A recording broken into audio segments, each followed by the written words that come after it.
est puissant pour sauver, il ne change pas. Dieu va faire des miracles, des miracles. Dieu va faire encore aujourd'hui.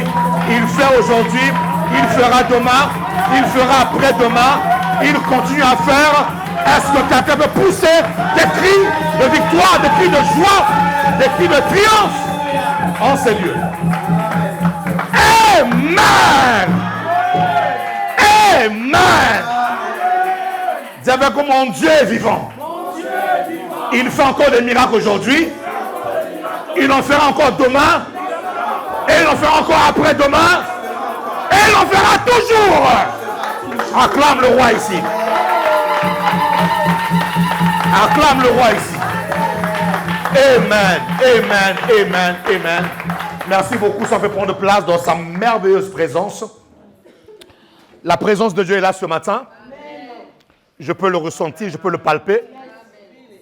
Ça ne dépend pas de ta froideur ou de ta tiédeur. Ça dépend de Dieu lui-même. Amen. Est-ce qu'on peut acclamer le Seigneur encore ce matin? Alléluia.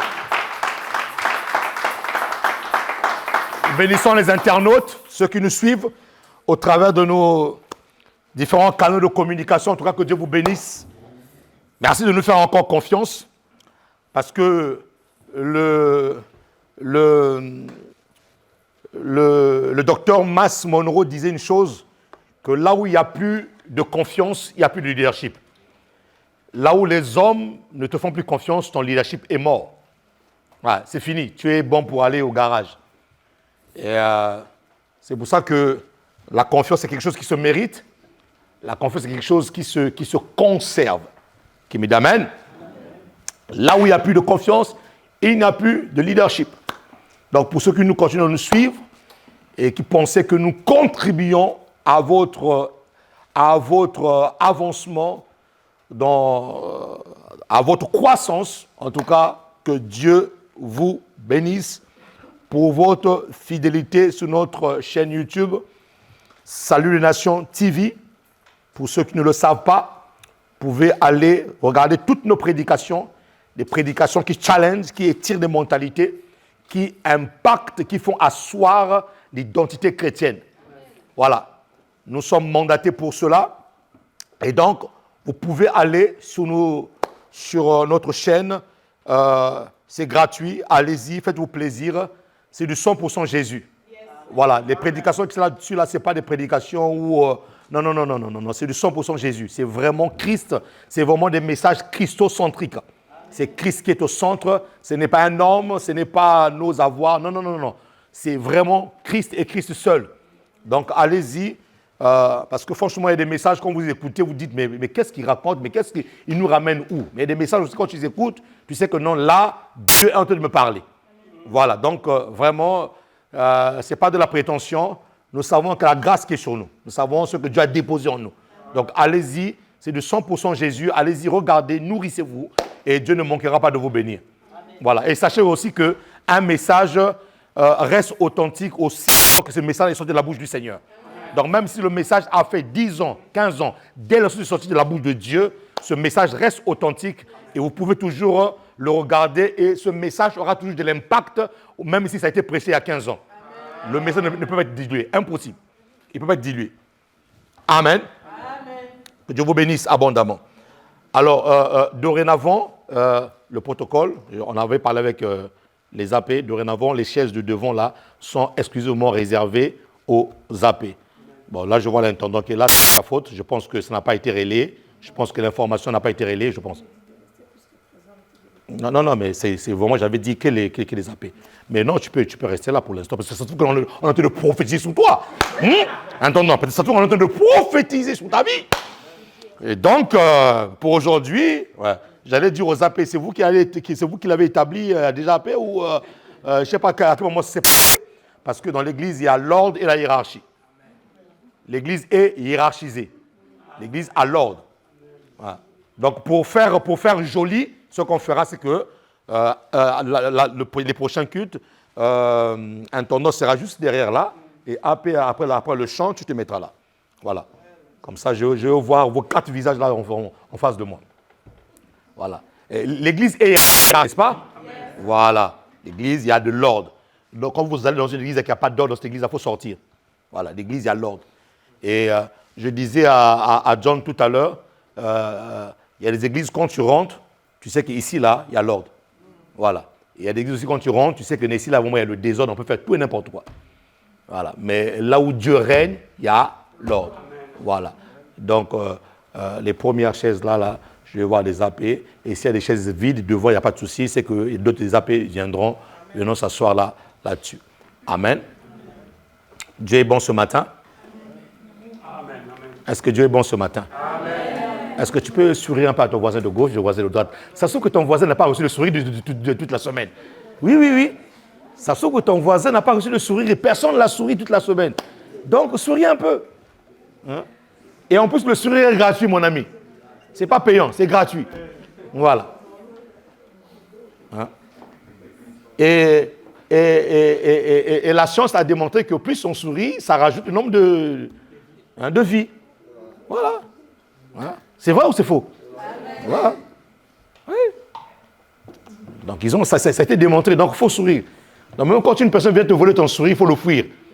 Toutes les personnes qui viennent voler ton sourire, là, il faut voilà. Il faut leur dire en tout cas, non. On se salue de loin. Ça va? Oui, ça va. Mais mon sourire, tu ne vas pas le voler. Alléluia. Mets ta main droite sur le cœur. Nous voulons prier pour la parole. Seigneur, merci pour ta parole ce matin. Tu nous fais grâce, Seigneur, de t'appartenir. Tu nous fais grâce de t'écouter ce matin. Tu nous fais grâce, Seigneur, d'être dans ta maison. Non seulement de t'adorer, de te chanter, Seigneur, de te ramener nos offrandes de gratitude, nos offrandes de reconnaissance, mais aussi pour t'écouter nous parler, pour t'écouter nous changer. Au nom de Jésus. Amen. Qui peut acclamer la parole de Dieu.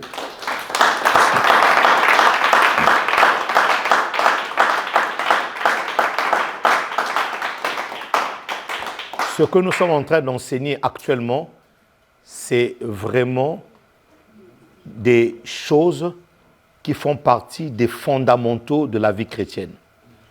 Voyez-vous, je peux te parler de la richesse, je peux te parler du mariage, je peux te parler d'acheter une maison, je peux te parler des voyages, mais je pense que l'essentiel de la vie chrétienne a été remplacé par tout et n'importe quoi. L'essentiel de la vie chrétienne a été remplacé par tout et n'importe quoi. Si bien que les enfants de Dieu ne cherchent plus Dieu. Les gens ne cherchent plus Dieu, je vous assure. Les gens cherchent leurs intérêts. Ouais. Les gens ne cherchent plus Dieu. Cela est dû, peut-être pas à leur faute, parce que tout passe par l'information. Lorsque vous êtes mal informé, l'information que tu reçois va impacter et va jouer sur ta vie. Et vous devez comprendre une chose. La première chose, lorsque Dieu te voit, toi, humain, la première chose pour laquelle il te voit, ce n'est pas d'abord ton mariage, ce n'est pas d'abord ta maison, ce n'est pas d'abord ta carrière n'intéresse pas Dieu. Il va te choquer. Ta carrière n'intéresse pas Dieu. Non. Non. Ce qui intéresse Dieu dans ta vie, ce n'est pas ta carrière, c'est l'appel. Il y a une différence entre une carrière et l'appel. Il y a une différence entre une carrière et l'appel. Ta carrière n'intéresse pas Dieu, mais c'est l'appel qui intéresse Dieu. Ta carrière, c'est ce que tu fais chaque matin quand tu es là pour aller payer tes factures, pour te faire plaisir, pour t'acheter une voiture, une belle voiture, pour t'acheter la maison de tes rêves, pour t'acheter ce que tu désires, ce qui est bien. Parce que sur la terre des hommes, on doit se réjouir aussi sur la terre des gens. Donc ce n'est pas un problème pour Dieu. Mais ce qui intéresse Dieu, c'est d'abord l'appel qu'il y a sur toi. Parce que dans ton appel, il y a ton salut. Et dans ton appel, lorsque Dieu te voit dans ton appel, il te voit dans l'éternité. Lorsque Dieu voit ta carrière, il s'arrête sur la terre. Mais lorsque Dieu voit ton appel, il te voit dans l'éternité. Parce que dans ton appel, il y a d'abord l'appel au salut. La première chose pour laquelle Dieu est mort, ce n'est pas d'abord ta carrière.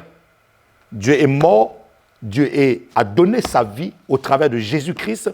C'est d'abord pour que là où il est, que nous puissions être aussi. Et donc, l'essentiel, c'est pour ça que je disais que le message que je prêche actuellement, nous parlons de la grâce, mais en même temps, nous sommes en train de toucher ce que c'est véritablement la vie chrétienne.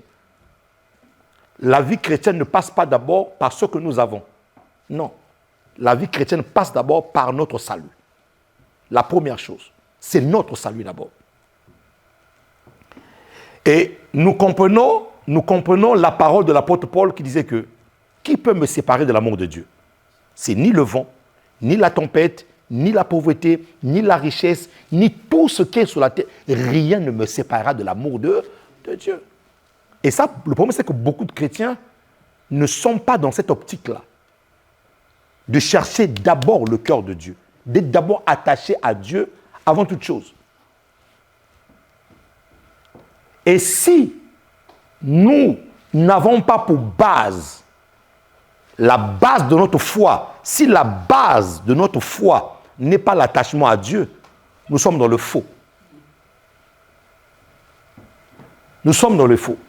Nous voulons bâtir une génération de chrétiens qui, lorsqu'ils sont sur le sommet de la montagne, ils glorifient Dieu. Même lorsqu'ils sont dans la vallée, ils sont en train de glorifier Dieu. Les sinusoïdales de la vie, les montées et les descentes de la vie ne peuvent pas les déstabiliser. Et ça passe par l'enseignement que tu reçois. Jésus n'est pas d'abord mort pour que toi tu puisses te marier. Non, non, non, non. Jésus est mort pour que là où il est, que toi tu puisses être. Il est venu récupérer l'humanité. Et donc, nous devons, s'il vous plaît, recadrer un peu notre marche avec Dieu. Soyons des véritables Daniel, qui dans la fosse au lion est capable de dire au roi que Dieu me délivre aujourd'hui. Qui ne me délivre pas, jamais je vais le renier.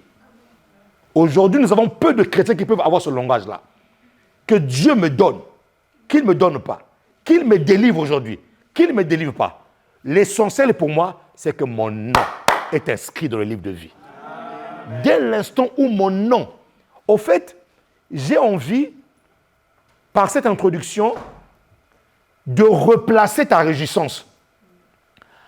J'ai envie de remettre ta vraie réjouissance dans le vrai contexte. Ta vraie joie n'est pas dans le matériel. Ta vraie joie est ce que je suis sauvé. Ça, mon ami, si tu n'as pas cette joie d'être... Oh, mon ami, je veux que tu comprennes ça. Si tu n'as pas cette joie-là d'être sauvé, tout ce que tu auras sur la terre là, c'est zéro. Je répète, si tu n'as pas la joie d'être sauvé, toi, ta joie à toi ne vient que lorsque Dieu te dit « je t'ai béni ». Tu n'es pas dans la vie chrétienne là. En fait, tu as pris le mauvais chemin de la vie chrétienne. La véritable vie chrétienne et la véritable joie avec Dieu commence lorsque j'ai la garantie que je suis sauvé pour l'éternité. Et c'est pour ça qu'aujourd'hui, même nous en tant que prédicateurs, nous ne faisons pas attention. Nous ne faisons pas attention à ce que nous prêchons aux enfants de Dieu. Si nous ne faisons pas attention et que nous ne remettons pas Christ, nous ne remettons pas Jésus-Christ au centre du message, nous sommes en train de fabriquer des chrétiens en pacotille. Nous sommes en train de fabriquer des chrétiens sans foi, ou qui ont la foi, mais une foi basée sur le matériel. Le jour qu'il n'y a pas ce matériel-là, ils sont morts. C'est fini leur foi. Donc c'est pour ça que je dis que les responsabilités sont partagées. Les prédicateurs ont leurs responsabilités, mais ceux qui sont dans la bergerie aussi ont leurs responsabilités. Et je comprends pourquoi est-ce que Jacques dit qu'on ne doit pas être nombreux à prêcher la parole de Dieu. Parce que c'est une responsabilité. Si vous ramenez les enfants de Dieu à croire que lorsque ils sont bénis à cause d'un bien matériel, si vous leur ramenez à croire que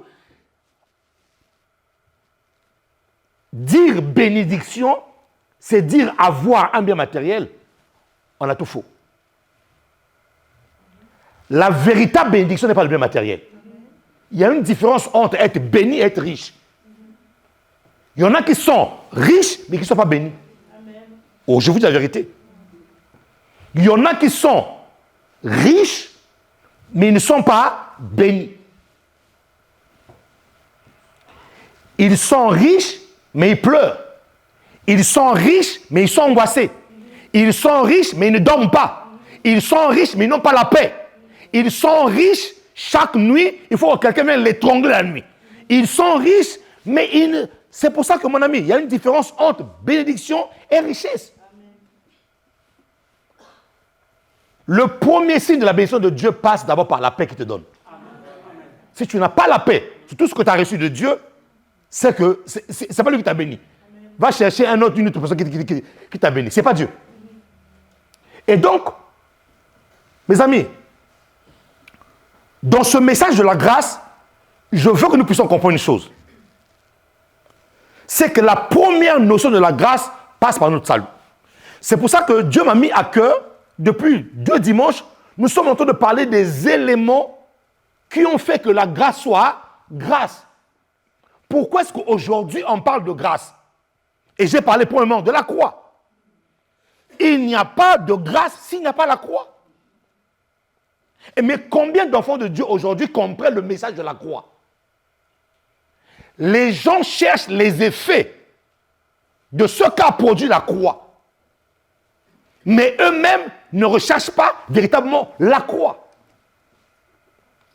Les effets qu'ont produit la croix, c'est quoi? C'est la guérison. C'est par la croix que j'ai reçu la guérison. C'est par la croix que j'ai reçu le brisement de toutes les malédictions. C'est par la croix que le diable ne peut plus me toucher, moi, en tant qu'enfant de Dieu. Ça, ce sont les effets de la croix. Mais personne ne recherche véritablement la croix. Alors que Jésus a dit, qui veut me suivre, qu'il prenne sa croix. Jésus a porté la croix générale. Jésus a porté une croix que personne ne pouvait porter. Parce que la croix de Jésus est la croix du salut. La Bible déclare que personne ne fut trouvé digne dans le ciel, sur la terre et sous la terre. Personne ne pouvait ouvrir le sceau. Personne ne pouvait rompre le sceau. Personne ne pouvait donner accès à l'homme au salut éternel. Donc la croix de Jésus, c'est la croix du salut que personne ne pouvait porter. Mais maintenant, une fois que tu es dans le Seigneur, une fois que Jésus a porté cette croix-là pour toi, toi aussi, tu as ta croix à porter. Ta croix que tu as portée n'est pas celle du salut, parce que personne ne pouvait le porter, mais la croix que tu as portée, c'est celle de résister à toutes les tentations de ce monde, à toutes les pressions de ce monde, à tout ce que le monde te propose. Là, mon ami, écoute-moi très bien, ce n'est pas Jésus qui portera cette croix à ta place. C'est à toi de la porter. Et c'est au travers de la croix que chaque chrétien doit porter, se distingue des vrais chrétiens et des faux chrétiens. C'est au travers de la croix que chaque enfant de Dieu doit porter, se distinguent les chrétiens qui ont la foi en Jésus, le Christ, ou des chrétiens qui abandonnent la foi pour prendre des chemins qui sont des chemins faciles. Jésus n'a jamais dit que la vie chrétienne était facile. Non, non, non, non. Je répète encore. Jésus n'a jamais dit que la vie chrétienne était facile. Jésus n'a jamais dit que tout est facile. Non. Jésus a dit tout est possible. Donc, Jésus nous a introduits dans un univers de possibilités et non de facilité. Maintenant, ma plus grande joie se trouve dans l'espérance. Quelle espérance? L'espérance qui me dit que même aujourd'hui là, si je souffre aujourd'hui, c'est pour un peu de temps. Il y a une vie qui m'attend. Cette vie-là n'est pas terrestre. Cette vie-là, c'est la vie des élus, des enfants de Dieu. C'est pour ça que ma réjouissance aujourd'hui, je ne la mets pas dans mes voitures. Ma réjouissance aujourd'hui, je ne la mets pas dans mes vêtements. Que je sois bien habillé ce jour-là ou mal habillé, peu importe. Le plus important, c'est que je suis sauvé. Et c'est pour ça qu'aujourd'hui, je dis que je veux essayer de mettre un peu ta joie dans le vrai contexte. Où est-ce que tu tires ta vraie joie? Où est-ce que tu tires ta vraie joie? Ta vraie joie de vivre sur la terre, tu la tires où? Les apôtres, ceux qui nous ont précédés, ceux de l'église primitive, mettaient leur joie dans l'espérance, en la foi en Jésus-Christ de Nazareth. C'est là qu'ils puisaient leur force. C'est là où, malgré les tribulations, c'est là où, malgré les problèmes, ces personnes n'abandonnaient jamais Jésus. Il y a des chrétiens aujourd'hui. Il suffit qu'un petit vent passe par là. Ça y est. Quand tu l'appelles au téléphone, là, tu as l'impression que la personne va mourir dans les minutes qui suivent. Non! Ça veut dire que tu es parti mettre ta joie en autre chose. Tu n'as pas mis ta joie en Jésus-Christ. Celui qui met sa joie en Jésus-Christ, peu importe les problèmes de la vie, gardera sa joie. Est-ce que je parle à quelqu'un ici là, mon ami? Est-ce que je parle à quelqu'un ici là? Je n'ai pas le temps de te faire tout mon témoignage. Mais moi, je fais partie des personnes qui ont gardé leur joie, même dans les ténèbres les plus sombres. Oui, mon ami. Je ne peux que prêcher ça. Il y en a parmi vous qui me connaissent ici là. Ils savent par où je suis passé. Mon ami, je suis l'une des personnes. S'il fallait abandonner Jésus depuis, j'allais l'abandonner depuis. Je vous dis la vérité. J'allais dire, Seigneur, tes histoires de la Bible là, franchement, c'est n'importe quoi. Parce que depuis que je te suis là, je n'ai rien compris de ma vie. Depuis que je te suis là, ma vie est vraiment sombre, je ne comprends rien. J'allais être le premier à apprendre ma Bible, à faire ma Bible, à dire, écoutez, vos histoires de Bible là, c'est bon. Voilà, je vais aller faire autre chose. Mais si tu ne comprends pas que ta véritable joie, tu ne la puises pas parce que tu as, mais ta véritable joie, tu la tires parce que tu es en Christ. Si tu as compris ça, mon ami, tu traverseras même les vallées les plus compliquées de la vie.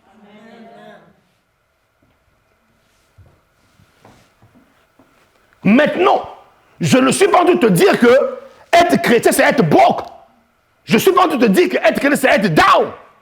Je ne suis pas en train de te dire que être chrétien, c'est être vraiment la risée de... Non! Je suis en train de te dire que, au fait, je suis en train de mettre les bœufs, hein, on a dit? La charrue avant les bœufs. Je suis en train de te montrer la logique biblique. Je te montre la logique des choses. Tu n'es pas d'abord là pour chercher quelque chose. Tu ne viens pas à l'église pour venir soutirer quelque chose à Jésus. Si tu viens à l'église pour soutirer quelque chose à Jésus, tu es un profiteur. On vient d'abord à l'église parce que c'est mon salut. Mon salut. Seigneur, est-ce que j'ai la garantie aujourd'hui? Si le ciel s'ouvre aujourd'hui là, je vais être dans le félicité éternel. C'est là. Beaucoup de chrétiens, malheureusement, ne se posent plus ces questions-là. Beaucoup de chrétiens viennent d'église, tout ce qu'il est, en fait, ils sont tellement accablés par leur situation qu'ils ne voient même plus leur salut. Ils n'apprécient même plus qu'ils sont sauvés. Et comme ils n'apprécient plus qu'ils sont sauvés, ce qui se passe, c'est que le diable maintenant vient leur bombarder des mauvaises pensées. Et beaucoup de chrétiens succombent dans ces mauvaises pensées-là parce qu'ils ne trouvent pas, et là c'est ce que l'Esprit de Dieu m'a dit, c'est parce que c'est vrai, ils ne trouvent pas leur joie dans le salut qu'ils ont reçu de Christ. Le jour où les chrétiens vont commencer à trouver leur joie dans le salut qu'ils ont reçu de Christ, oh, ils seront des véritables apôtres Paul. On va voir plusieurs apôtres Paul nets que Dieu donne, qu'il ne donne pas, dans l'abondance comme dans la disette. L'apôtre Paul dit, j'ai continué à servir le Seigneur. Amen. Ah, qui peut acclamer le Seigneur ici? Qui peut acclamer le Seigneur ici? Qui peut acclamer le Seigneur? J'ai prophétisé sur des gens qui avaient des dettes de 10 000 euros. On leur a rendu leurs 10 000 euros alors que moi-même, j'avais que dalle dans ma poche.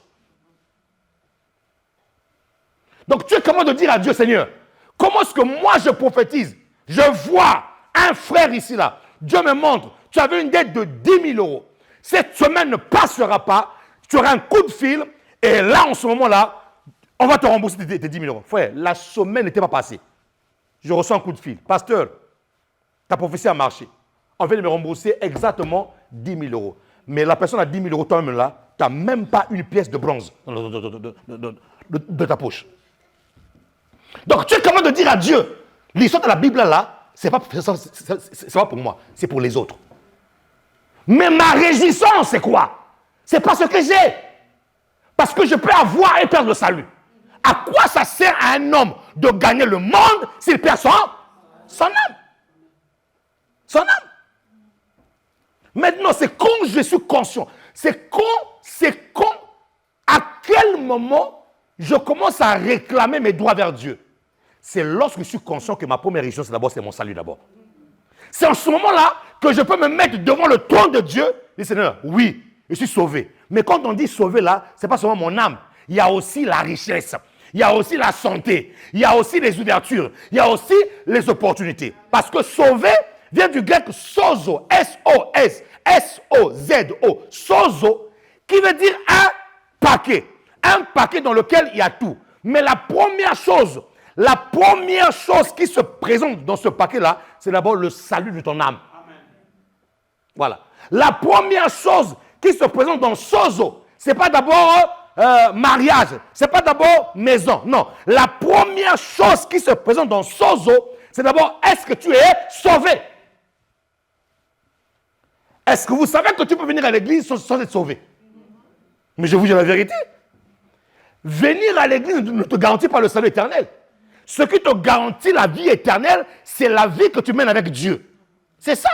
C'est pour ça que nos églises aujourd'hui sont remplies de gens qui vont à l'église.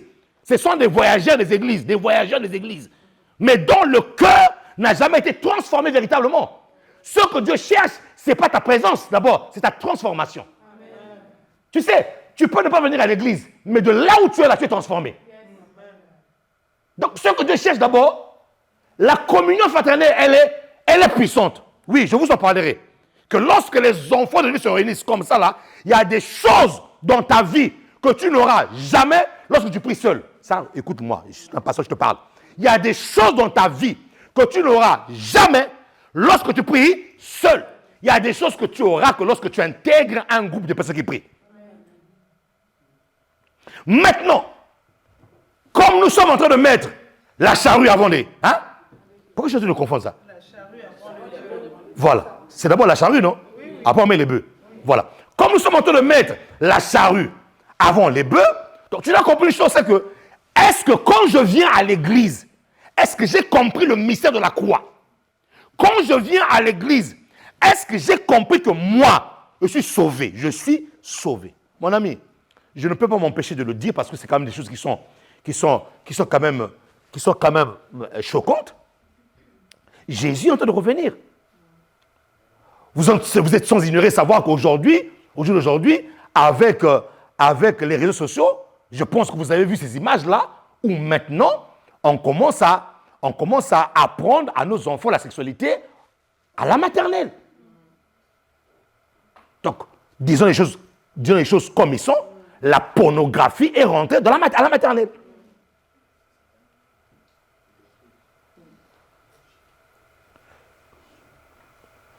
Des choses qui ne se faisaient même pas. Choses qui ne se faisaient même pas. Non, à la maternelle. Prenez un enfant, en plus, avec des livres, des dessins.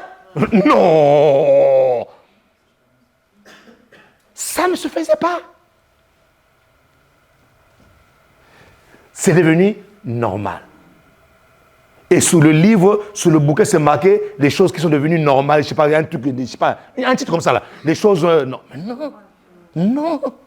Non. Et toi, tu viens à l'église, tu n'as pas les yeux ouverts sur ce qui se passe dans le monde.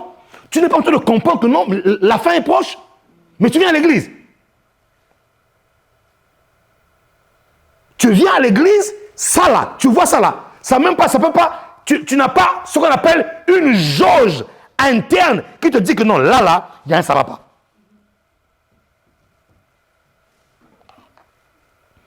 Donc, venir à l'église, je dirais c'est très bien. Mais c'est mieux de chercher d'abord à transformer son cœur. Amen. De comprendre le mystère de la croix. de comprendre que quand Christ était crucifié, Galates 2, 20 dit, l'apôtre Paul dit, et j'ai été crucifié avec lui. Tu n'étais pas là lors de la crucifixion, mais c'est comme ça par la foi. Quand tu prends, quand tu commences à... Mon ami, Seigneur.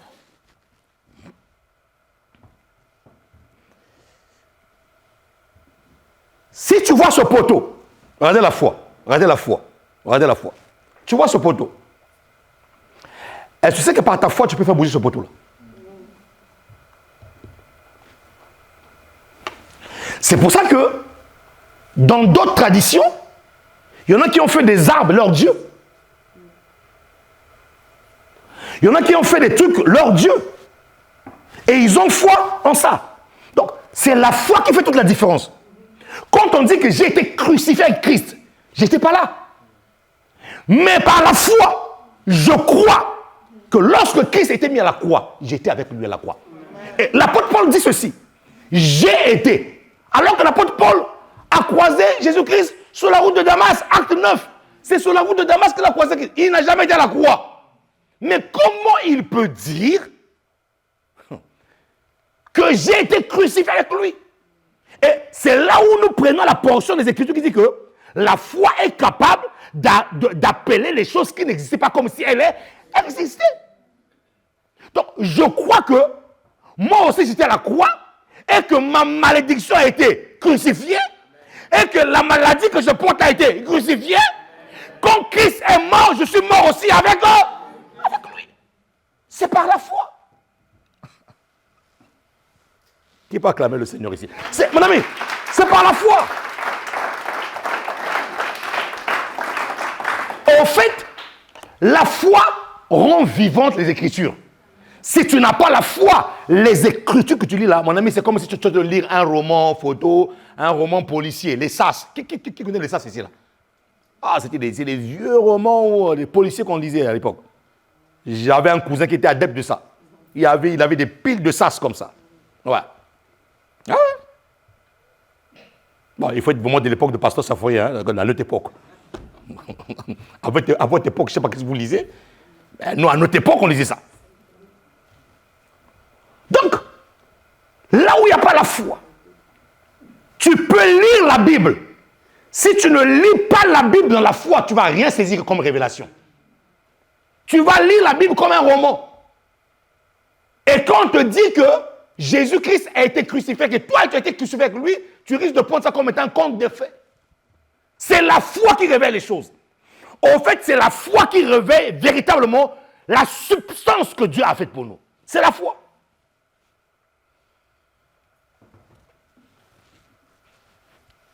Donc, je veux. Vraiment, le Saint-Esprit m'a dérangé. Il m'a dit, où est-ce que vous tirez votre réjouissance? Si ta réjouissance, tu ne la tires pas d'abord dans le salut que tu as reçu de Dieu, et que tu ne comprends pas qu'il y a un homme qui est mort pour toi, et que tu ne comprends pas qu'il y a un homme de 33 ans qui n'était pas obligé de descendre, mais qui a dit, je quitte mon trône. Ces humains-là sont perdus. Il faut un autre humain comme eux pour les sauver, avec un son divin. Mon ami, même quand tu danses là, écoutez, nous dansons pour les voitures. Nous dansons pour les mariages. Comme j'ai vu un mari là, ce mari là, il dansait même plus que sa femme. Il a fait des pas de trucs moi qui sortaient, je sais pas, même la femme était larguée. Nous dansons pour ces choses. Mais qui vraiment a eu ce jour-là, il se réveille le matin, il a eu une révélation de son salut. Quand il vient à l'église, il fait des pas, il commence à... Même le pasteur est scandalisé.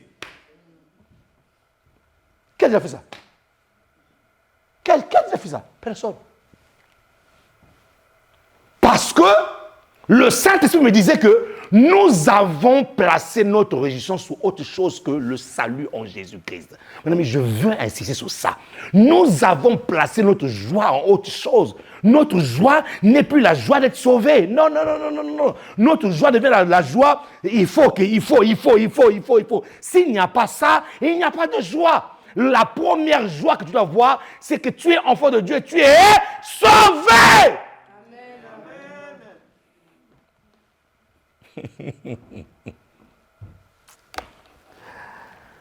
Ah, mon Dieu. Qui me dit gloire à Dieu? Gloire à Dieu. Et le Saint-Esprit me disait que même lorsque nous nous présentons devant Dieu pour dire Seigneur, ceci, cela, donne-moi tous les sujets que tu connais dans le monde. Dieu sait ton cœur. Il sait que ta joie n'est pas dans le salut que tu as reçu d'abord. Mon ami, l'Esprit m'a tourmenté avec ça. Et c'est pour ça que l'Esprit de Dieu me disait, faites même attention au message que vous prêchez aux gens. Si le peuple pour qui j'ai sauvé ne trouve pas d'abord leur joie dans leur salut, ils sont dans le faux. S'ils ne trouvent pas d'abord la joie en ce que un homme, Dieu est descendu dans le corps d'un homme, il a versé son sang, il a été crucifié comme un malfrat alors qu'il n'était pas. Il a fait couler son sang, il est mort. Si tu n'as pas ta joie dans ça là, c'est que les autres joies là, ça sera des joies vraiment compliquées. Si tu n'as pas ta joie dans ça là, dans ce que Jésus, le Christ, a donné sa vie pour toi, si tu n'as pas ta joie dans ça, tu es nulle part. Et c'est là où l'Esprit de Dieu me dit, c'est pour ça que la conversion de beaucoup de personnes tarde et dure. Il n'y a pas de véritable conversion dans l'Église parce que les gens se sont trompés de véritable joie. Leur joie n'est plus en moi, leur joie se trouve en autre chose. Et c'est pour cela que vous allez voir à l'église une personne qui a fait 15 ans à l'église, 10 ans à l'église, il n'a jamais été converti. Je vous dis la vérité. Il y a des gens qui ont fait 15 ans d'église, 10 ans, ils n'ont jamais été convertis. Jamais. C'est des figurants du royaume. C'est des figurants. Quand Dieu les voit du ciel, il dit figurants, figurants, figurantes, figurants, figurants. Ils n'ont jamais trouvé leur vraie conversion dans ce que il y a un homme qui est passé à la croix. Il y a un homme qui a donné sa vie. Écoutez-moi très bien. J'ai l'habitude de dire à 33 ans, si quelqu'un ici à 33 ans te dit, va mourir, tu vas fuir. À 33 ans, on ne meurt pas. À 33 ans, on a beaucoup de projets. Un homme de... Moi, je me suis marié, j'avais 30 ans. Donc, à 33 ans, on a envie de se marier, on a envie de fonder une famille, on a envie, mon ami, on a envie de vivre, on a envie de faire des choses. Mais lui, il n'a pas regardé tous ces plaisirs du monde, là. Il n'a pas regardé tout ça, là. Il n'a pas regardé tous ces plaisirs du monde, là. Il a dit, je sauve l'humanité. Mon ami, un homme de 33 ans dit que je sauve l'humanité. Toi tu es tellement de courir derrière les plaisirs du monde. Lui, il n'a pas couru derrière les plaisirs du monde. Il dit, je te sauve, je te sauve. Si tu ne trouves pas ton plaisir en ce que lui il a fait, mon ami, tu ne trouveras plus de véritable plaisir dans la vie. Je te dis la vérité. Si tu ne trouves pas de plaisir en ce que Jésus-Christ a fait, tu ne trouveras nulle part une véritable joie. Tu ne trouveras pas.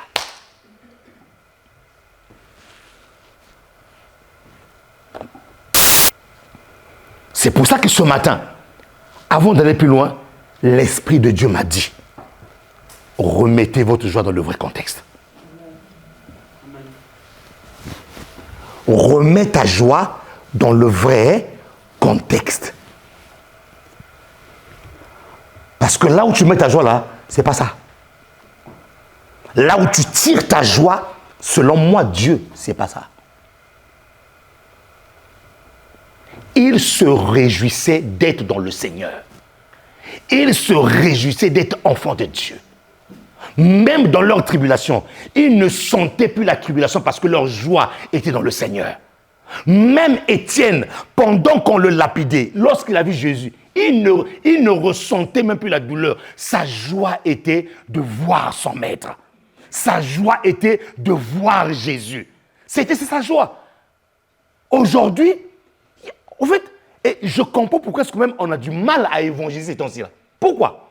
Parce que même les personnes vers qui on va ne voient pas en nous cette véritable joie d'être enfant de Dieu. Non. Tu vas dire à la personne qui va évangéliser, lui, il est aigri, aigri. Une aigrie qui se dessine son visage comme s'il a dormi dans un mortier. Et la personne qui prend ton possibilité a même plus de joie que toi. C'est-à-dire que tu ne donnes même pas envie de connaître ton Jésus. Non, mon ami, avec Jésus, tout va bien. Tout va bien. Le problème, c'est que nous marchons trop par la vue. Nous ne marchons pas par la foi, mes amis. Tout va bien.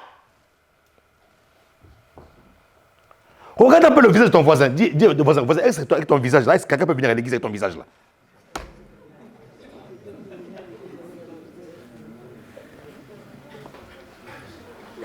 Non, sérieux. Qui me dit amen? Amen. Mon ami, ce sont des choses qui m'ont aidé dans ma foi.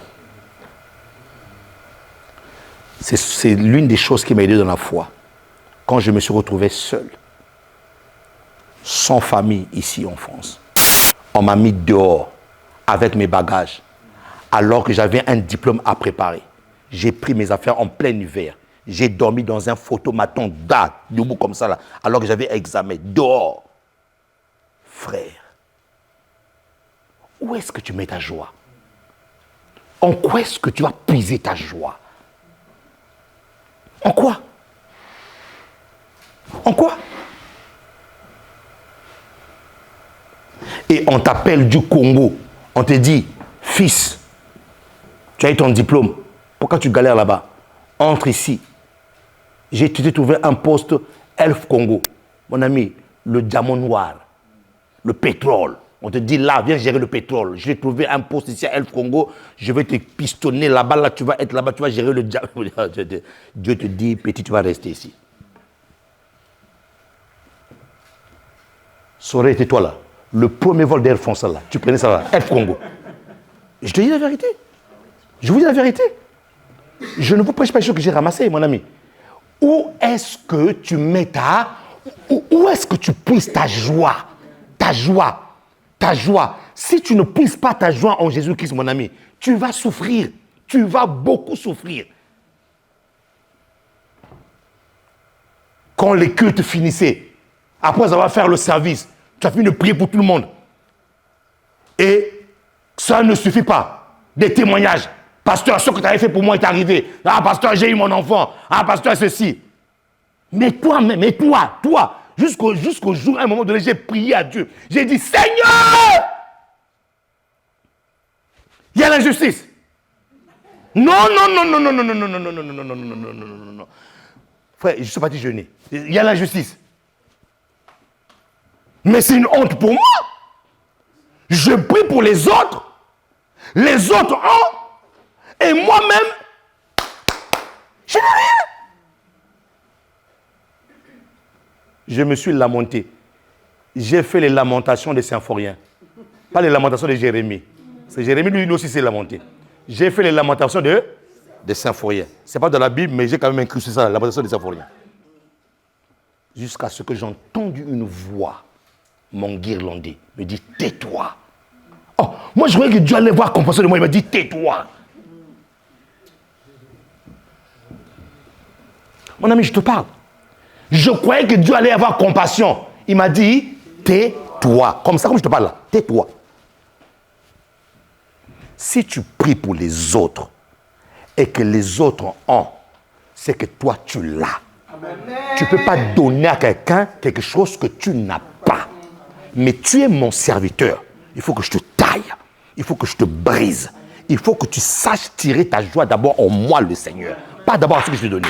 Mon ami, depuis ce jour-là, quand je suis sorti de mon tais-toi là, mon ami, j'étais devenu docile.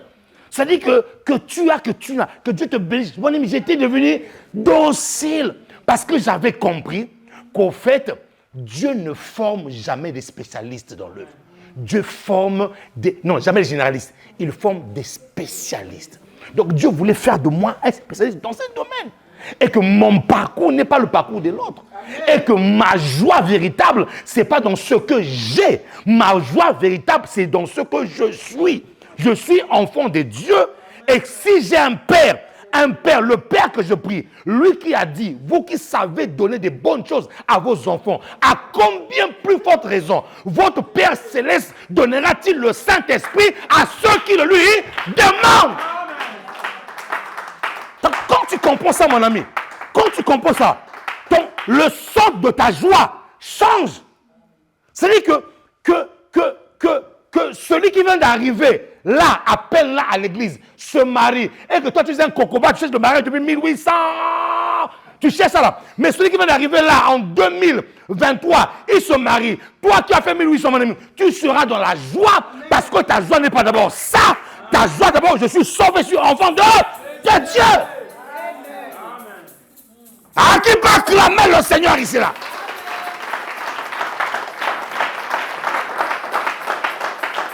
Mon ami, je suis sorti de mon tais-toi, mais vraiment secoué. Secoué. Et depuis ce jour, je suis parti dans la Bible, j'ai enlevé maintenant la motation de sa foi, j'ai déchiré ça. La motation de sa foi, c'est fini.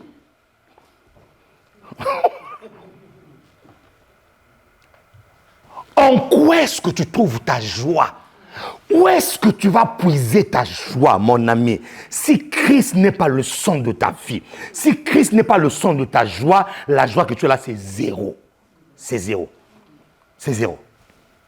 C'est zéro. Remettons les choses dans leur contexte. Remettons les choses d'abord. Mon ami, si Christ t'avait sauvé seulement pour les biens matériels et que tu allais partir en enfer, tu allais te réjouir? Tu n'allais pas te réjouir. À quoi ça te sert d'être... C'est comme des gens qui ont signé des pactes avec Satan. Ils le savent. Hein? Il y avait un esprit qui pullulait à un moment donné là. Courte joie. Courte joie. Donc on te donne une joie de courte durée, mais tu sais que non, à 50 ans tu vas mourir. Il y a des gens qui ont signé des... Je vous assure que des fois des personnes que vous enviez dans les Lamborghini là, pas tous, hein? Non, non, non, non. Pas d'amalgame. Elle ne l'a pas dit que parce que ça dit que non, pour réussir, il faut jamais étudier. Non, non, non. Pas tout le monde. Il y en a qui ont travaillé véritablement. C'est vraiment le fruit de leur travail. Ce n'est pas des gens qui ont fait des... Non, non, non. Ils ont été intelligents. Oui, oui, oui. Parce qu'il faut aussi apprendre à travailler intelligent. Voilà. Ils ont été intelligents.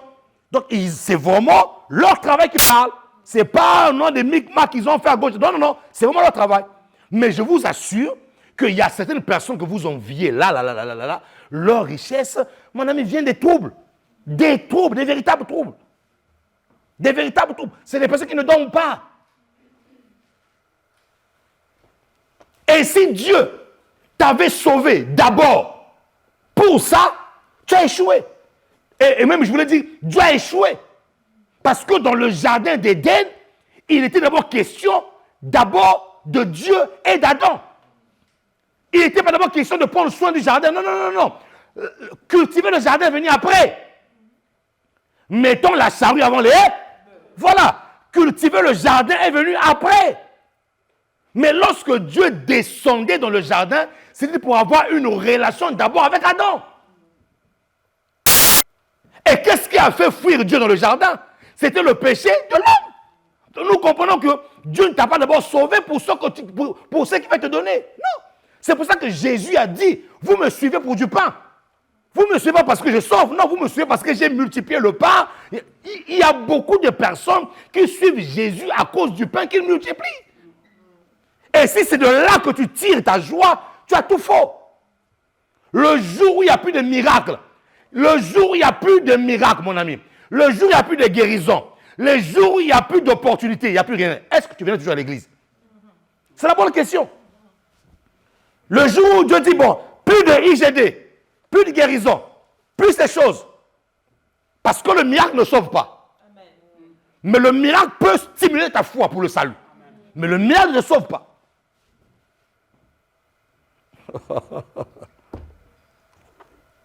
La prophétie ne sauve pas. Il y en a qui sont partis en enfer avec leur prophétie. La prophétie ne sauve pas. Le miracle ne sauve pas. Entre nous, parlons bien. Si aujourd'hui Dieu dit, plus de miracle à l'église, plus de guérison, plus de faveur, terminé. Que le salut. Que le salut. Les églises vont se vider, mes amis. Je vous dis la vérité. Je suis pasteur, je vous dis. Les églises vont se vider. Vous savez pourquoi? Vous savez pourquoi? Parce que le cœur n'est pas à Dieu. Le cœur est dans autre chose.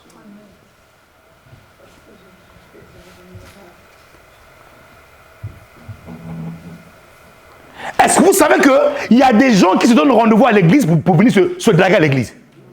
C'est même pas Dieu qui cherche. Il y a des gens qui se sont appelés hier au téléphone. Allô, oui. Dis-moi. Tu seras à l'église? Oh oui. Bon. C'était même pas prévu qu'il vienne à l'église. Mais ce jour-là, il va s'habiller pour... Donc,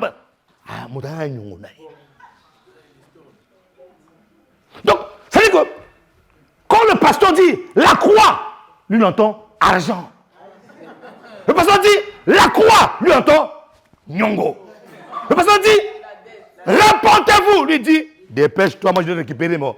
Parce que tu n'es pas venu pour Jésus, tu es venu pour faire un rendez-vous de transfert d'argent.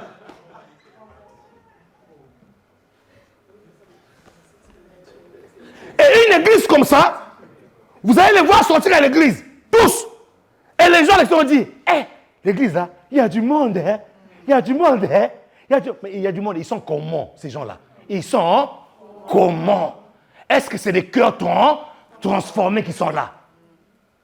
Non, qui n'a pas clamé le Seigneur pour ça? Qui peut clamé le Seigneur?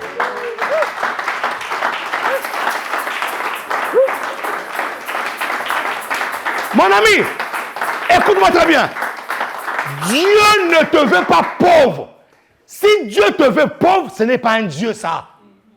De riche qu'il était, il s'est appauvri pour que nous devenions riches. Donc Dieu ne nous veut pas pauvres. Mais quel est le centre? En fait, quel est l'ordre des priorités que tu as mis dans ta vie? C'est quoi? C'est quoi? C'est quoi, mon ami? Quel est l'ordre des priorités?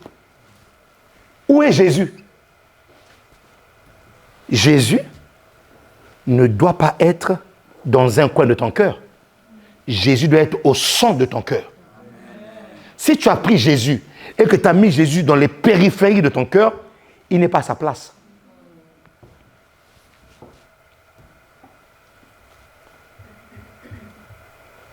Écoute. Si à chaque fois, tu dois te souvenir de Jésus en sursautant, c'est qu'il n'est pas au centre de ton cœur. Je répète, si à chaque fois, tu dois te souvenir de Jésus en sursautant, du genre, au fait, il n'est pas au centre de ton cœur.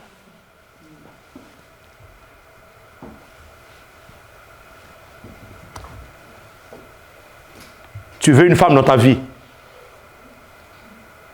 De ta bouche, tu dis non, moi je veux te marier.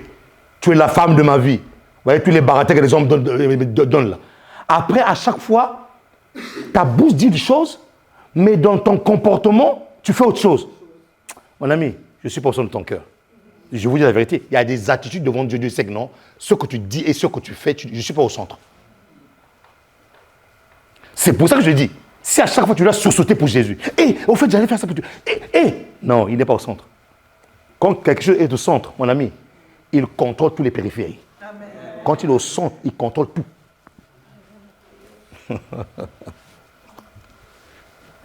Waouh. Qui me dit amen ici? Amen. Est-ce que je suis en train de parler à quelqu'un ce matin? Amen. Est-ce que je suis en train de parler à quelqu'un ce matin? Amen. Si Jésus devient le centre, si Jésus devient l'objet de ta joie, je t'assure, écoute-moi très bien, Dieu ne verra pas sur la terre qu'est-ce qu'il ne pourra pas te donner. Au fait, le Saint-Esprit m'expliquait que nous faisons des choses vraiment d'une manière désordonnée. Si Jésus La Bible déclare, selon la croix que je vous ai montrée le dimanche dernier, que c'est lui qui est venu réconcilier la terre avec le ciel.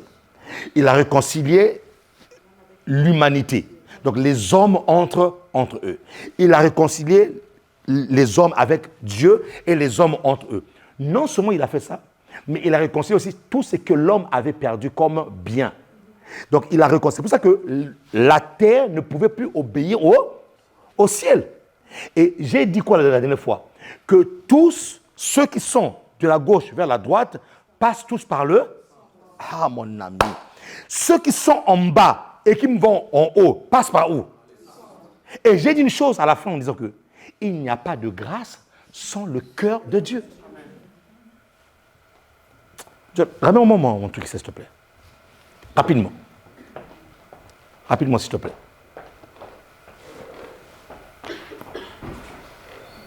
Ça, c'est une prédication dont je te parle avec mon cœur. C'est pour ça que depuis tout à l'heure, vous voyez, je ne lis même pas les versets que j'ai écrits. Parce que l'Esprit de Dieu m'a parlé autrement. Depuis hier, toute la journée, j'étais là, avec mes notes. Écrit. Et votre maman qui me disait, tu te concentres? Oui, je me concentre. Tu te concentres? Oui, je me concentre. Ce matin, quand tu te concentres, mais depuis hier, je me concentre. Mais mon ami, non, écoutez, le Saint-Esprit est bon. Je vous dis, je suis en train de vous ramener dans le cœur de Dieu. Personne n'est parfait, mais nous tendons tous vers la perfection. Et ce que Dieu veut, c'est notre perfection. Ce que Dieu veut, c'est que nous soyons tels qu'il est, c'est tel que nous devons être. Vous voyez? La terre a été réconciliée avec Dieu. Selon Colossiens 1, on va le lire quand même, parce que je vais terminer par là.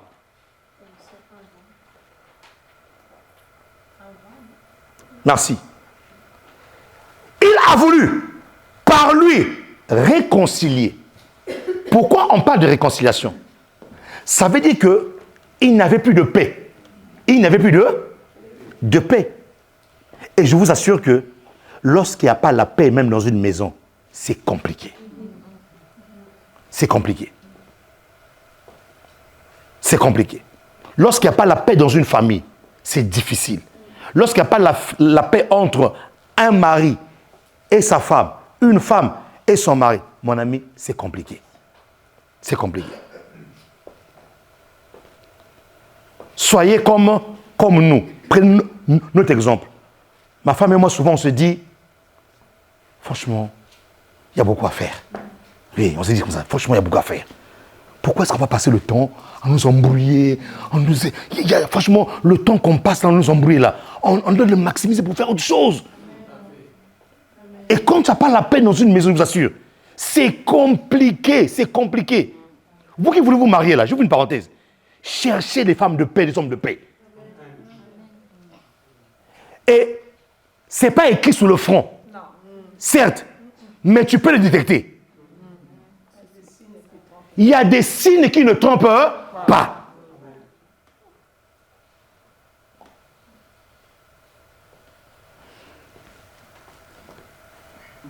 Tu sais ce qu'il n'aime pas. Et c'est seulement une fois de faire ce qu'il n'aime pas. Et c'est vraiment sa réaction. Et par sa réaction, tu sauras que c'est une colère normale ou c'est vraiment une colère vraiment où ça veut dire celui-là. Déjà, on n'est pas encore marié, ça commence déjà comme ça là. Mais le jour où il serait dans sa maison, ça va être comment?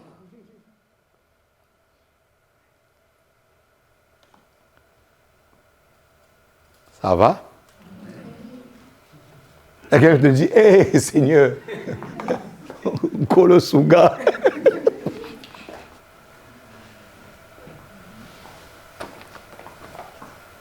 Cherchez la paix. Je vous assure que si tu ne cherches pas de la paix, tu te maries avec une femme querelleuse. Après ton travail, tu passerais tes après-midi dans les cafés. Je te dis la vérité. Je connais un monsieur comme ça là. Lui, il finit le travail. Il commence plus tôt le matin. Il finit à midi. Yaya, depuis midi là, ce soir, café sous café. Le problème c'est que le café, quand tu en prends trop là, tu commences à trembler. Tu trembles. Le café, quand tu prends tout, tu trembles. Mais, chez toi à la maison. Il sait ce qu'il attend à la maison là-bas. Il sait que dès qu'il met son pied là, non, sa femme, qui était thaïsienne, devient thaïsonne carré.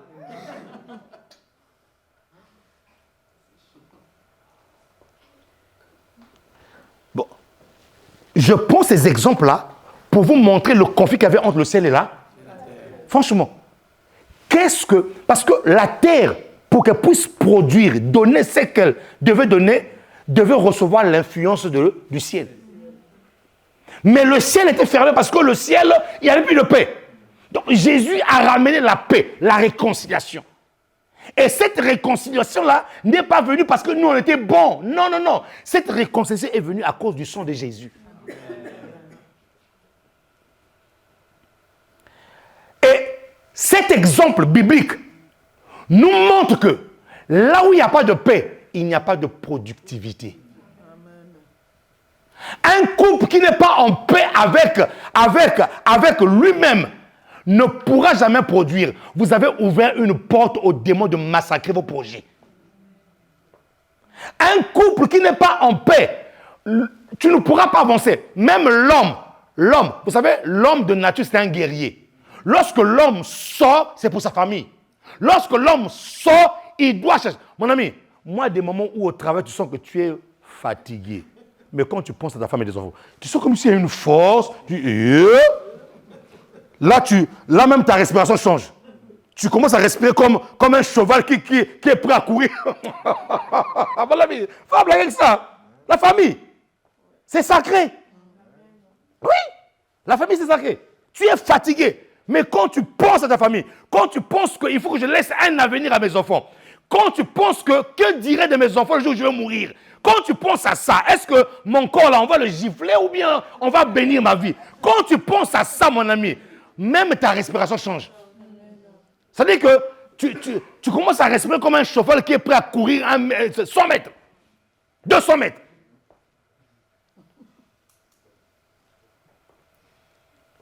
Si tu es homme ici, là, dans cette église, et que tu n'as pas cette réaction-là, viens, je te délivrer. Ce n'est pas normal. Tout le temps dans cette église-là, vous devez avoir ce pulsion-là, cet instinct de guerrier-là. Et un homme qui, dans sa maison, n'a pas de paix, cet instinct de guerrier est capable de... Ah oui, de s'éteindre. De s'éteindre bien comme il faut. Il sort là, ça dit que sa tête est ailleurs. Hey, mais vous, les femmes, là, vous êtes comment?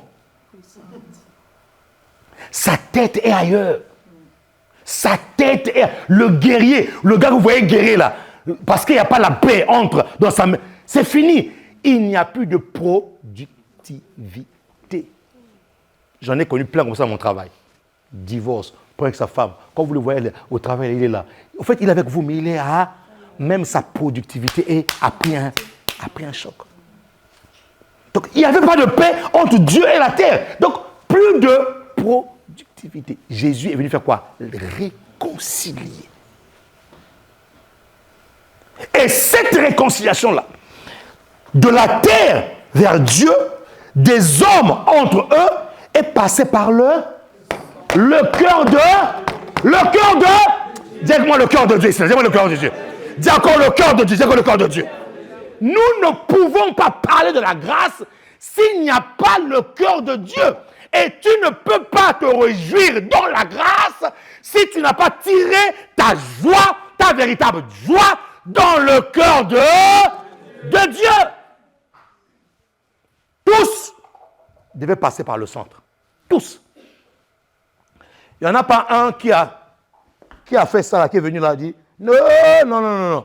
Moi, je fais ça. Il n'y en a pas un qui a fait ça là. Non. Il n'y en a pas un qui a fait ça. Non. Tous sont passés par là. C'est pour ça, le fameux Jean 3, 16. Car Dieu a tant aimé le monde. Ça dit quoi? Le cœur de Dieu a saigné. Il a tant aimé le monde. Son cœur a saigné pour l'humanité. Il a tant aimé le monde. La Bible n'a pas dit les chrétiens, le monde. Donc même ceux qui sont dehors là, Dieu les aime. Mais ils doivent obtenir le salut par le processus de la croix, en passant par Jésus. Il a aimé le monde. Donc l'amour du Père, le centre de Dieu a été secoué. Le centre de Dieu a saigné. C'est pour ça que tous doivent passer par ce centre-là. Si tu ne passes pas par ce centre-là, tu passes avec un vrai chrétien. Tu passes par le centre, le cœur de Dieu. Tu dois passer par le cœur de Dieu. Et comme il a aimé, il a donné. Le don qui fait naître toute l'humanité. Donner, donner, don. Le don de Jésus a fait naître une nouvelle humanité. Donner. C'est le cœur de Dieu. On parle du cœur de Dieu. Où est-ce que tu tires ta joie?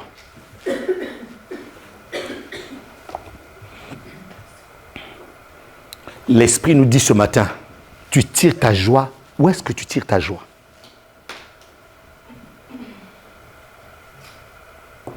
C'est pour ça que lorsque tu perds la chose pour laquelle tu mettais ta joie, ta foi aussi part avec cette chose-là. Lorsque tu perds cette chose-là sur laquelle tu t'appuyais pour ta joie, ta foi aussi part.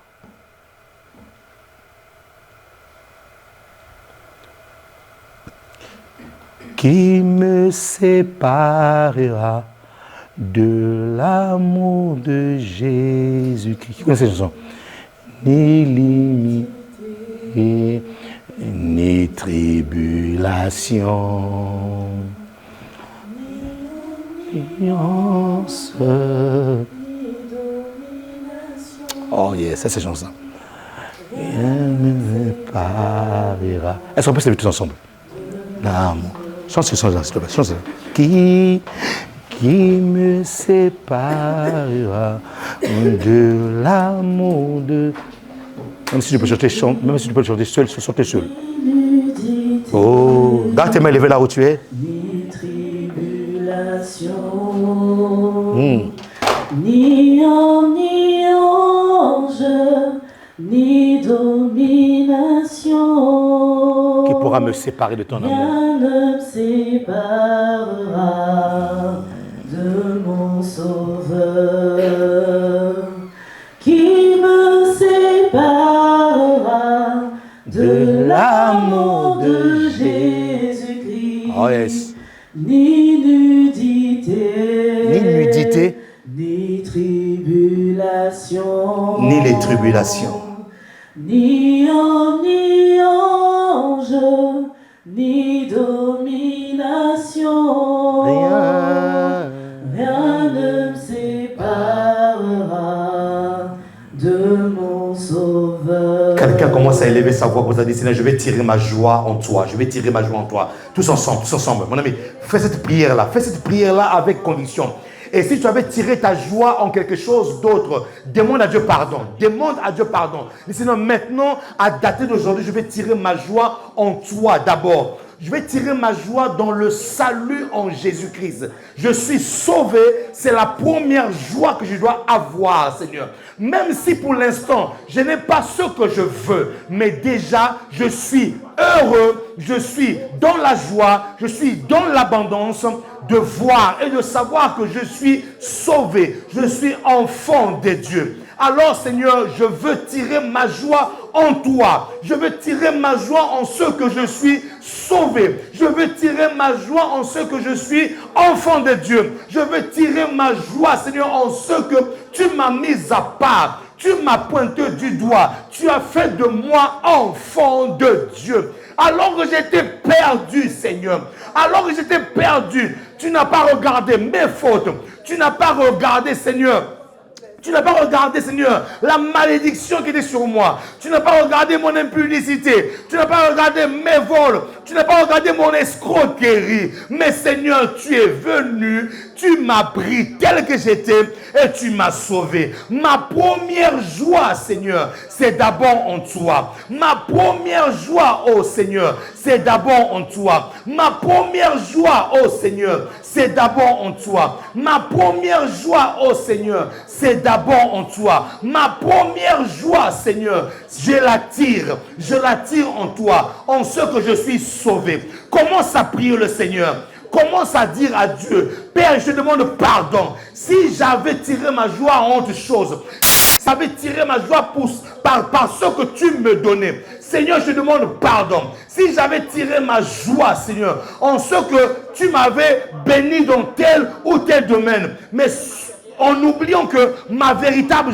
joie, c'est d'abord celle du salut. C'est d'abord celle d'être sauvé, d'être enfant de Dieu. Ma véritable joie, c'est d'abord celle d'être retourné à la maison de mon papa. J'étais perdu, mais maintenant, je suis retourné à la maison. C'est ça, c'est cela ma véritable joie. C'est cela ma véritable joie. Prie Dieu et dis à Dieu, Seigneur, à dater d'aujourd'hui, je vais trouver ma joie d'abord dans le salut. Parce que tu m'as donné, j'ai été trouvé, tu m'as gracié. J'ai trouvé la grâce devant toi. C'est en cela d'abord, Seigneur, que je vais tirer ma joie. Prie ton Dieu et dis-lui ce matin, oh Rabassa, oh Seigneur, merci. Oh Seigneur, merci. Oh Seigneur, merci. Oh Seigneur, merci. Oh Seigneur, merci. Oh Seigneur, merci. Oh Seigneur, merci. Oh Seigneur, merci. Oh Seigneur, merci pour la joie de la grâce, la joie du salut, la joie de savoir que j'ai été gracié, la joie de savoir que j'ai été mort, mais tu m'as pris, tu m'as redonné la vie. Seigneur, ça vaut plus que des voitures, ça vaut plus que des maisons. Ça vaut plus que les mariages. Ça vaut plus. Oui, Seigneur. Prie comme cela, Dieu. Seigneur, je trouve ma joie en toi d'abord. Je trouve ma joie dans le salut. Je trouve ma joie dans le salut. Au nom de Jésus. Est-ce qu'il y a des personnes ici qui veulent renouveler leur engagement avec Dieu? Qui ont peut-être pris des chemins qui n'étaient pas des chemins de Dieu? Et qui disent aujourd'hui, Seigneur, je veux renouveler mon alliance avec toi. Je veux renouveler mon engagement avec toi. C'est quelque chose que j'entends dans mon esprit. Approche devant. Si tu veux renouveler ton alliance, si tu veux renouveler ton engagement avec Dieu, tu as été déjà baptisé, tu connais le Seigneur, mais à un moment donné, tu te dis, non Seigneur, il y a eu ça ne va pas, mais je viens renouveler mon engagement avec toi. Je viens renouveler, Seigneur, mon alliance avec toi. Si tu es là, n'aie pas honte, approche, je vais t'aider à prier le Seigneur de grâce. Maintenant, si tu as honte de Dieu, ça c'est toi. Moi, c'est ce que j'ai ressenti de mon cœur, c'est ce que j'ai ressenti dans mon esprit. Alors, je te le dis simplement comme j'ai l'habitude de le recevoir de la part de mon Dieu. Si tu penses que tu ne peux pas le faire, alors je bénis Dieu pour toi. Mais moi, en tant que prophète de Dieu, j'ai simplement dit ce que Dieu m'a demandé de faire. Qui me dit Amen ici. Amen. Si tu es là, approche. Si tu n'es pas là, nous passons à la table du Seigneur. On acclame le Seigneur de grâce. Préparez-vous à la table du Seigneur. Si tu penses que tu peux faire cette prière, le renouvellement d'alliance, n'aie pas honte. Entre tes mains, nous ne sommes pas parfaits. Nous trébuchons tantôt d'une manière, tantôt d'une autre. Et la Bible déclare que nous branchons tantôt d'une manière, tantôt d'une autre. Donc si tu penses que ton alliance avec Dieu est nickel et sans problème, je bénis Dieu pour toi. Alors, ferme tes yeux là où tu es et garde tes mains levées. Vous allez répéter après moi, Seigneur Jésus.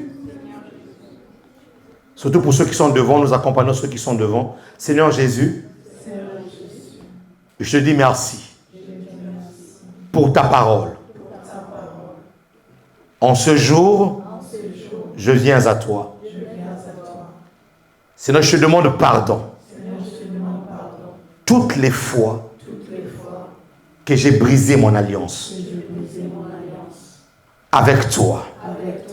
Seigneur, je viens. Je te prie au Père, par le sang de Jésus, de renouveler mon alliance. Là où tu étais attristé, Saint-Esprit. Là où tu étais attristé, Saint-Esprit. Et je te demande pardon. Je te demande pardon. Là où tu as été frustré. Là où tu as été frustré. Et je te demande pardon. Je te demande pardon. Là où mon comportement t'avait déçu. Là où mon comportement t'avait déçu. Et je te demande pardon. Je te demande pardon. À dater d'aujourd'hui. À dater d'aujourd'hui. Seigneur, Seigneur, tu me relèves. tu me relèves. Tu me relèves. Tu me relèves. Le sceau de ton alliance Le son de ton alliance. impacte ma vie maintenant. Impacte ma vie maintenant. Impacte ma vie maintenant. Impacte ma vie maintenant. À dater d'aujourd'hui, À dater d'aujourd'hui. j'ai un nouveau départ J'ai un nouveau départ. avec toi. Avec toi. Tout ce qui était fermé dans ma vie Tout ce qui était fermé dans ma vie. s'ouvre maintenant. S'ouvre maintenant. Tout ce qui était fermé dans ma destinée, Tout ce qui était fermé dans ma vie. à cause de mes fautes, À cause de mes à cause de mes erreurs, s'ouvre maintenant. pauvres maintenant. Cette bénédiction Cette bénédiction qui était sous ma tête qui était sur ma et qui ne me touchait plus, qui ne me touchait descende maintenant sur ma vie. Descende maintenant sur ma vie. Au nom de Jésus. Au nom de Jésus. au nom de Jésus. Amen. Nous acclamons le Seigneur pour leur vie. Attendez-vous à l'inattendu de Dieu. Oui. J'ai vu le ciel s'ouvrir sur vos vies. Et des choses que vous attendez depuis longtemps, Dieu va le faire maintenant. Et il vient de le faire maintenant. Et c'est en cela que vous saurez que je suis un prophète de Dieu. Lorsque vous avez commencé à vivre ces choses, courez très vite, venir témoigner ce que Dieu a fait. Il y a eu une avalanche, il y a eu une accélération qui est descendue dans vos destinées. Au nom de Jésus. Qui me dit Amen ici. Tous ceux qui sont baptisés et prêts, nous sommes arrivés au temps de la table du Seigneur. Nous voulons communier. Tenez-vous debout et nous voulons prier, rendre grâce à Dieu pour cette table. Père, nous te bénissons. Nous te rendons grâce. Te disons merci pour ton amour. Merci pour ta présence. Merci pour ta grâce. Merci pour ton corps. Merci pour ton sang. Seigneur, tu nous as dit que nous devons d'abord trouver notre joie dans le salut que nous avons reçu. Et au travers de ton sang et ton corps, c'est notre joie est immense à savoir que tu t'es sacrifié pour nous. Tu as donné ta vie pour nous. Et notre joie réside d'abord en cela. Au nom de Jésus, nous le prenons avec action de grâce, tout en bénissant ton nom pour ce que tu as fait. Les saints disent Amen. Amen. Merci Seigneur. Jésus, je viens à toi, tel que je suis, je viens à toi. Jésus, je viens à toi, tel que je suis. En moi, Jésus, je viens À toi, tel que je suis, je viens à toi, Jésus, je viens à toi, tel que je suis, prends-moi, Jésus, je viens à toi, tel que je suis, je viens à toi, Jésus, je viens à toi, tel que je suis, prends-moi. Prenons tous le corps de notre Seigneur Jésus, nous le prenons avec action de grâce, tout en commémorant la mort de notre Seigneur à la croix, son corps qui a été livré pour nous. Nous le prenons avec action de grâce.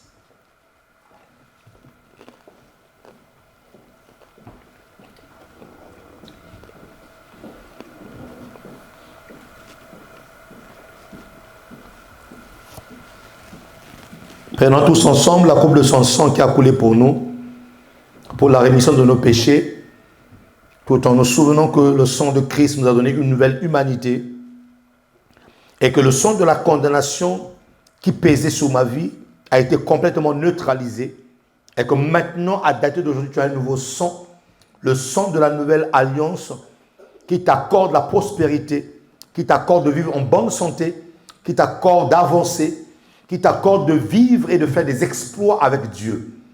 Nous le prenons avec action de grâce, tout en nous souvenant que le sang de Christ a coulé pour nous. Merci Seigneur. Miséricorde insondable. Merci Jésus. Dieu peut-il tout pardonner? Absoudre ainsi grand coupable. Merci Jésus. Et mes péchés. Est-ce qu'on peut tous se lever dans sa présence? Jésus, je viens. Je viens à toi, tel que je suis. Je viens à toi, Jésus, je viens. Je viens à toi, tel que je suis. Nous sommes arrivés à la fin de ce culte qui n'est pas la fin de la présence de Dieu. Nous voulons simplement élever nos voix tous ensemble et commencer à lui dire merci Seigneur. Élève ta voix, commence à dire merci à Dieu. Dis merci à Dieu pour ce temps. Dis merci à Dieu pour ta vie. Dis merci à Dieu pour ton frère. Dis merci à Dieu pour la grâce qu'il nous a faite encore aujourd'hui d'être dans sa maison. Dis merci à Dieu parce qu'il t'a gardé. Il a voulu que tu écoutes cette parole parce qu'il veut que tu tires ta véritable joie en lui. Pas en ce que les hommes peuvent proposer. Les hommes proposent des choses et des choses. Mais ta véritable joie, tu dois la tirer dans le Seigneur. Alors dis-lui merci parce que cette semaine qui commence s'annonce une semaine glorieuse. Dis-lui merci parce que la semaine qui commence s'annonce une semaine d'opportunités divines. Dis-lui merci parce que la semaine qui commence s'annonce une semaine de bonne santé. Dis-lui merci parce que la semaine qui commence, tu auras certainement des bonnes nouvelles. Dis-lui merci parce que la semaine qui commence, tous tes challenges, tes défis seront relevés. Dis-lui merci parce que la semaine qui commence, c'est une véritable semaine de grâce. Des choses que tu n'as pas méritées, Dieu va te favoriser. Alors dis-lui merci pour cela. Dis-lui merci parce que la faveur de Dieu va s'imposer dans ta destinée cette semaine. Dis-lui merci parce que la faveur divine va te soutenir, va t'accompagner. Cette faveur va te porter au nom de Jésus-Christ de Nazareth. Que la paix de Dieu vous accompagne. Soyez les premiers et non les derniers. Soyez en haut et non en bas. Courez plus vite, plus que les aigles. Au nom de Jésus-Christ de Nazareth. Que la main de Dieu vous soutienne dans toutes les actions que vous allez faire. Au nom de Jésus. Que vos maisons soient des maisons bénies. Au nom de Jésus-Christ de Nazareth. Là où l'ennemi a tendu des pièges, vous ne tomberez jamais sur ces pièges. Au nom de Jésus, allez en paix. Allez en paix et allez en paix. Quelqu'un acclame le Seigneur et pousse des cris de joie. Bon dimanche à tous. Salut ton frère. Salut ta soeur. Merci de m'avoir écouté. Bon dimanche. Merci.